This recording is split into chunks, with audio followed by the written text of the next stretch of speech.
அதாவது தாவேக்காக்கு எந்த விதத்துல எங்க கட்சியுடைய ஆதரவு இல்லைன்னு சொல்லிட்டாங்களே. அதான் அதிமுகவுடைய நிலைப்பாடு.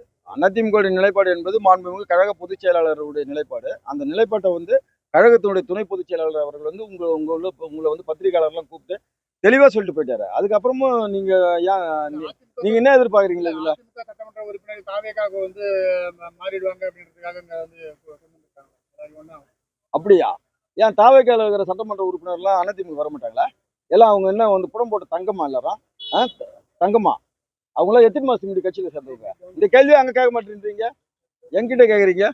இதெல்லாம் திராவிட பாரம்பரிய கட்சிப்பா திமுக அதிமுக என்பதெல்லாம். இதெல்லாம் நினைச்ச நேரத்துக்குலாம் கட்சி விட்டு மாறுது அப்படிப்பட்ட இயக்கங்கள்லாம் இதெல்லாம் கிடையாது.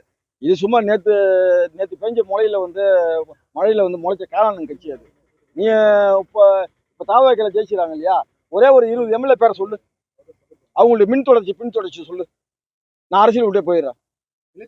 சும்மா ஒரு ஆக்சிடென்ட்ல விபத்துல வந்த மாதிரி வந்துக்கிறாங்க. வேற என்ன? நீங்க அவங்கள அதை கேட்காம நீங்க திமுக கேட்கறது அதிமுக கேட்கறது. முதல்ல நீங்க தாவேக்காக்கும் அதிமுகவுக்கும் ஈக்குவல் பண்ணியே பேசவே கூடாது.